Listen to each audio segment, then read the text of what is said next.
సాయిరామ్. అనంతకోటి బ్రహ్మాండ నాయక రాజాదిరాజ యోగిరాజ పరబ్రహ్మ శ్రీ సచ్చిదానంద సమర్థ సద్గురు సాయినాథ్ మహారాజుకి జై.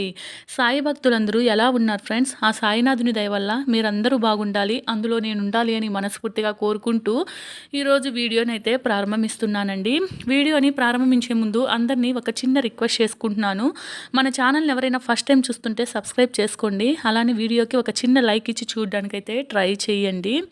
ఈరోజు వీడియోలో మిమ్మల్ని వద్దు అనుకొని వెళ్ళిపోయి వేరే వాళ్ళతో ఉండే మీ పర్సన్ ఇప్పుడు మీ వాల్యూ తెలుసుకొని రిగ్రెట్ ఫీల్ అవుతున్నారా, లేకుంటే ఆ లైఫ్లో వాళ్ళు హ్యాపీగా ఉంటున్నారా అనేది చూద్దామండి.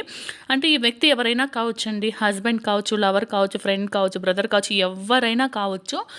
సో మీ మనసులో మీరు అనుకుంటున్న పర్సన్, ఇది ఏ రిలేషన్షిప్ అయినా కావచ్చు. సో ఈ పర్సను పాస్ట్లో మిమ్మల్ని వద్దు అనుకొని వెళ్ళిపోయి వేరే వాళ్ళతో, ఆ పర్సన్ ఎవరైనా కావచ్చండి. సో ఉండే మీ పర్సన్ ఇప్పుడు మీ వాల్యూ తెలుసుకొని రీగ్రెట్ ఫీల్ అవుతున్నారా, లేక ఆ లైఫ్లో వాళ్ళు హ్యాపీగా ఉన్నారా అనేది మనం చూద్దాము. ఇది జనరల్ రీడింగ్ అండి, ప్రతి ఒక్కరికి కనెక్ట్ అవ్వదు. కనెక్ట్ అయిన వాళ్ళు మాత్రమే తీసుకోండి. సో ఇది టైమ్లెస్ రీడింగ్ అండి. మీరు ఎప్పటి నుంచి అయితే చూస్తారో అప్పటి నుంచి ఈ వీడియో అనేది మీకు రెజనేట్ అవుతుంది. అండ్ మీ సిచ్యువేషన్కి తగినట్లు మీకు పర్సనల్ రీడింగ్ కావాలి అనుకుంటే స్క్రీన్ పైన అయితే నెంబర్ ఉంది కదండి. సో ఆ నెంబర్కి కాల్ కానీ మెసేజ్ కానీ చేస్తే రీడింగ్ యొక్క డీటెయిల్స్ అనేది నేను చెప్తాను. పర్సనల్ రీడింగ్స్ అంటే ఛార్జబుల్ అండి, మనీ పే చేస్తేనే మీకు రీడింగ్ ఇస్తారనమాట. సో ఎవరికైనా సరే మీ సిచ్యువేషన్కి ఖచ్చితంగా పర్సనల్ రీడింగ్ అవసరము. మాకు పర్సనల్ రీడింగ్ తీసుకుంటేనే మా సిచ్యువేషన్లో క్లారిటీ వస్తుంది, మాకు ఒక సొల్యూషన్ దొరుకుతుంది అని మీకు అనిపిస్తే, అలానే మేము మనీ పే చేసి మాత్రం రీడింగ్ తీసుకోగలము అని అనుకుంటేనే ఆ నెంబర్కి కాల్ చేయండి. నేను మొత్తం డీటెయిల్స్ అయితే చెప్తానండి. పర్సనల్ రీడింగ్స్లో మీరు ఏమనుకుంటున్నారు, ఏంటి అసలు మీ లైఫ్లో ఒక క్లారిటీ అనేది వస్తుందండి, 100% వస్తుందన్నమాట. సో అప్పుడు అంటే సొల్యూషన్ అన్నీ దొరుకుతాయండి. సో ఎవరైనా సరే ట్రస్ట్ అనేది ఇంపార్టెంట్. సో నమ్మకంతోనే కాల్ చేయండి, నమ్మకం లేనప్పుడు చేయాల్సిన అవసరం లేదు. అండ్ పర్సనల్ అంటేనే మీకు మాకు మధ్య మాత్రమే ఉంటుంది కదండి. పర్సనల్ రీడింగ్ తీసుకునే వాళ్ళు ప్రతి ఒక్కరు కూడా చాలా భయపడుతున్నారు. కోర్స్ ఉంటుందండి ఎవరికైనా భయం అనేది. సో అలా భయపడాల్సిన అవసరమే లేదండి. పర్సనల్ రీడింగ్ అంటే మీ డీటెయిల్స్ ఏవైనా కావచ్చు, మీకు నాకు మధ్య తప్ప ఇంక ఎవ్వరికి మూడో వ్యక్తికే తెలియవండి. సో పర్సనల్ రీడింగ్ తీసుకునే వాళ్ళు భయపడాల్సిన అవసరం లేదు, ధైర్యంగా తీసుకోవచ్చు. మీ ప్రాబ్లంకి సొల్యూషను అండ్ క్లారిటీ అన్నీ కూడా పర్సనల్ రీడింగ్స్లో తెలుస్తాయండి. సరే, ఇప్పుడైతే మనం రీడింగ్లోకి వెళ్ళిపోదాము. మిమ్మల్ని వద్దు అనుకొని వెళ్ళిపోయిన వ్యక్తి వేరే వాళ్ళతో హ్యాపీగా ఉన్నారా, రిగ్రెట్ ఫీల్ అవుతున్నారా, ఏంటి అనేది చూసేద్దాము.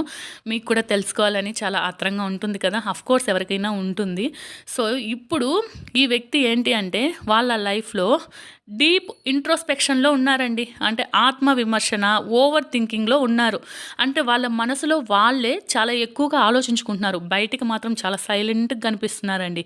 మీ గురించి చాలా చాలా ఆలోచిస్తున్నారని చెప్పొచ్చు. అంటే వాళ్ళు ఒక ఈ చేంజెస్ అనేటివి అర్థం చేసుకుంటున్నారండి. అంటే మీతో ఉన్నప్పుడు ఎలా ఉన్నారు అండ్ ఇప్పుడు ఎలా ఉన్నారు, వాళ్ళు మీ విషయంలో ఏం చేశారు, అసలు వాళ్ళు చేసింది తప్ప కరెక్టా, అలా చేసి ఉండొచ్చా, చేయకూడదా, ఇలా చాలా విధాలుగా చాలా క్వశ్చన్స్ అయితే వాళ్ళ మనసులో ఉన్నాయి. అండ్ వాళ్ళైతే ఈ చేంజెస్ అన్నీ కూడా గమనిస్తూ ఆలోచిస్తూ ఉన్నారండి. సో ఇక్కడ ఏంటి అంటే ఇప్పుడు వాళ్ళు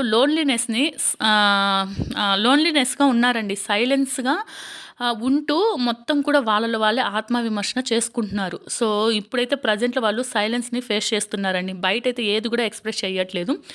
వాళ్ళ మనసులో అయితే చాలా బాధపడుతున్నారు, బయటకైతే నార్మల్గానే కనిపిస్తున్నారండి.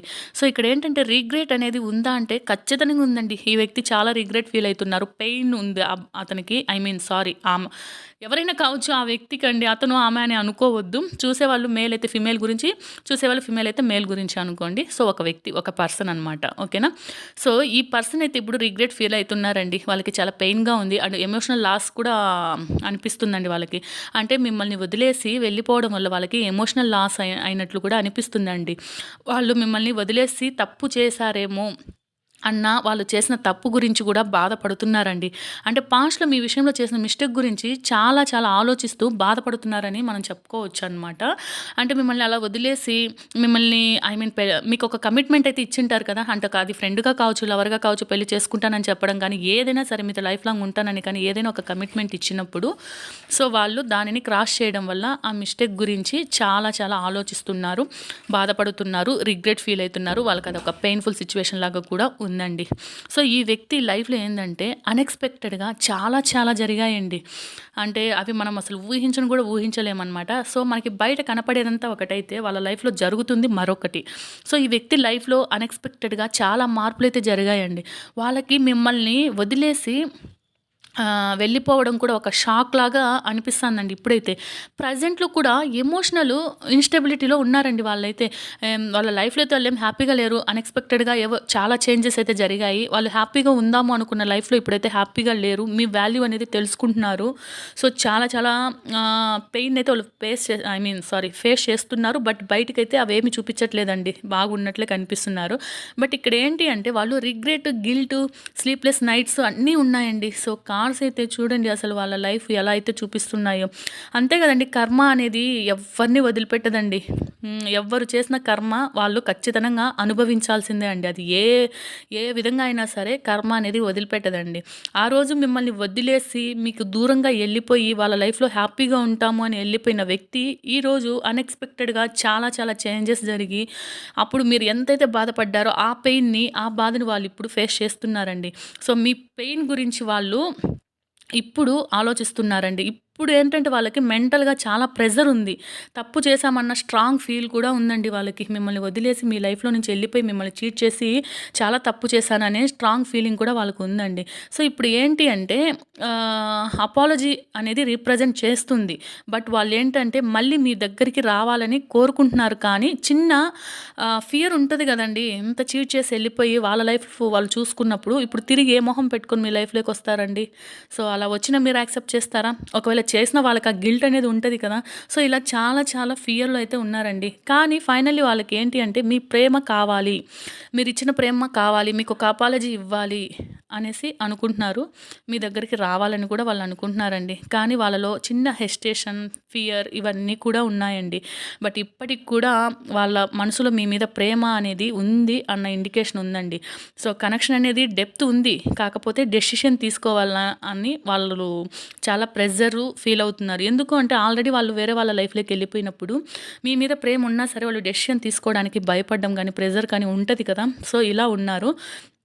కానీ ఇప్పుడు మీకు తెలియాల్సిందేంటంటే, ఈ వ్యక్తి వస్తారా? రారా? ఇవన్నీ కాదు కదండీ మనకు కావాల్సింది. కాకపోతే మిమ్మల్ని వద్దు అనుకోని మీకిచ్చిన మాటని తప్పి మీ లైఫ్‌లో నుంచి వేరే వాళ్ళని వేరే వాళ్ళతో వెళ్ళిపోయినప్పుడు ఆ వ్యక్తి ఇప్పుడు రిగ్రెట్ ఫీల్ అయితున్నారా? మీ వాల్యూ తెలుసుకున్నారా? అనేదే కదా మన క్వెషను.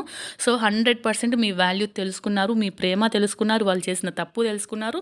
వాళ్ళు రిగ్రెట్ ఫీల్ అయితున్నారు. అలానే స్లీప్‌లెస్ నైట్‌లు ఉన్నాయి. చాలా ఆలోచనలు ఉన్నాయి. మొత్తం గూడా వాళ్ళ లైఫ్‌లో అన్‌ఎక్స్‌పెక్టెడ్‌గా జరిగిన సిట్యుయేషన్స్ వల్ల చాలా చాలా మార్పులు ఉన్నాయి. అండ్ వాళ్ళు అనుకున్నవన్నీ కూడా కొలాప్స్ అయిపోయినాయన్న పెయిన్‌లో కూడా వాళ్ళు ఉన్నారండి. సో, మీ వాల్యూ అనేది చాలా డీప్ అండ్ డెప్త్‌గా ఇప్పుడు వాళ్ళకి తెలిసింది. రిగ్రెట్ ఫీల్ అవుతున్నారండి. సో, మీ పర్సన్ అయితే ఇప్పుడు హ్యాపీగా అస్సలు లేరండి. వాళ్ళు ఊహించుకున్న లైఫ్ వాళ్ళకి లేదు. మిమ్మల్ని వదిలేసి వెళ్ళిపోయిన తరువాత అక్కడ హ్యాపీగా ఉందామనుకున్నా కానీ వాళ్ళైతే ఇప్పుడు హ్యాపీగా లేరు. మిమ్మల్ని వదిలేసి వెళ్ళిపోయి చాలా తప్పు చేశాను అని చాలా డీప్‌గా ఆలోచిస్తున్నారు. మీ గురించి డీప్ రిగ్రెట్స్, పెయిన్స్ అన్నీ ఉన్నాయండి. చాలా ఆలోచిస్తున్నారు. మీ వాల్యూ అయితే వాళ్ళు తెలుసుకున్నారండి. మీ ప్రేమ ఎటువంటిది, మీ ప్రేమ యొక్క సిన్సియారిటీ ఏంటి, ఇవన్నీ కూడా తెలుసుకొని చాలా క్లారిటీగా వాళ్ళకిప్పుడు వచ్చింది. బట్ మనసులో ఇంకా మీ మీద అయితే ప్రేమ ఉంది అని ఇండికేషన్ ఉందండి. కానీ ఇప్పుడు ఇంత ప్రేమ ఉన్నా కానీ లాభం ఏంటండి? మిమ్మల్ని వద్దు అని చెప్పి మిమ్మల్ని అంత బాధపెట్టి మీ లైఫ్‌లో నుంచి వెళ్ళిపోయి థర్డ్ పర్సన్‌తో హ్యాపీగా ఉందాము అనుకున్న వ్యక్తి ఇప్పుడు బాధపడుతున్నారు. కానీ తిరిగి మళ్ళా మీ లైఫ్‌లోకి రావాలి అని అనుకున్న ఏ మొహం పెట్టుకొనొస్తారు? రాలేరు కదా! సో, దానివల్ల వాళ్ళు భయపడుతూ ఉన్నారండి. 100% ఈ వ్యక్తి అయితే హ్యాపీగా లేరు. ఒకవేళ మీరు వాళ్ళ ఫ్యామిలీతో హ్యాపీగా ఉన్నారని మీరు అనుకున్నా సరే, వాళ్ళైతే లేరండి. వాళ్ళ మనసులో చాలా చాలా డీప్ థింకింగ్ అయితే నడుస్తుంది. బయటికి అలా చూపెట్టుకుంటున్నారు హ్యాపీగా ఉన్నాము అని. బట్ ఇదైతే అస్సలు కాదండి. సో, ఇదండి మీ వ్యక్తి యొక్క సిట్యుయేషను. సో, మీకు రిజనేట్ అయితేనే తీసుకోండి. ఇది జనరల్ రీడింగ్ కాబట్టి అందరికీ రెజనేట్ అవుతుందని నేను చెప్పను. మీ సిచ్యువేషన్కి తగినట్లు పర్సనల్ రీడింగ్ తీసుకుంటే మీకు 100% క్లారిటీ, సొల్యూషన్స్ అన్నీ దొరుకుతాయి. సో మనీ పే చేసి తీసుకోగలము అనుకున్న వాళ్ళు మాత్రమే కాంటాక్ట్ చేయండి. సో మీ లైఫ్‌లోకి మీరనుకున్న హ్యాపీనెస్ రావాలి. మీరనుకున్న రిలేషన్‌షిప్ మీ దగ్గరికి రావాలి. మీరంతా కూడా హ్యాపీగా ఉండాలని మనస్ఫూర్తిగా కోరుకుంటున్నానండి. జై సాయిరామ్. మళ్ళీ ఒక మంచి రీడింగ్‌తో వస్తాను.